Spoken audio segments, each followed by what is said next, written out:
ይሄ ለውጥ ሲመጣ ከ700,000 በላይ ቤት ፈላጊዎች ተመዝግበው ቆጥበው እየተጠባበቁ ሳሉ ነው ይህንን ኃላፊነት የተረከብነው።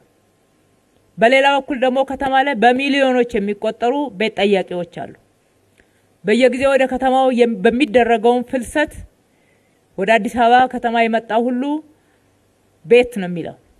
የመጀመሪያው ጥያቄ ቤት ነው። አንድ ይሄ ችግር አለ። በሁለተኛ ደረጃ ሌላው ውዝፍ ችግር አለ።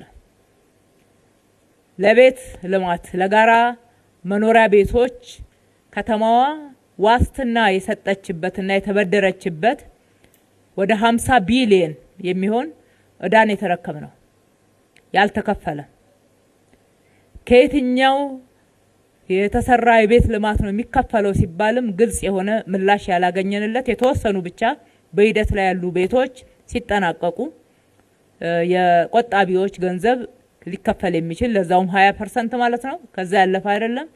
ከዛ ውጪ ግን በተለያየ መንገድ ከመልካም አስተዳደር ጋራ ከቤት ማስተላለፍ ችግሮች ጋራ ተያይዘው በነበሩ ምክንያት የተወዘፈ እዳ ሆኖ ነው ያገኘነው። እሱ ላይ ወለድ ሲጨመር ከዛ በላይ ነው የሆነው።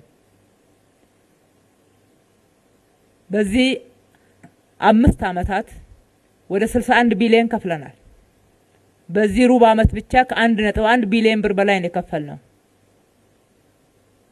እንደገና ደግሞ እየወለደ ነው የሚሄደው ቀሪው። አሁንም ወደ 32 ቢሊዮን እዳ አለብን።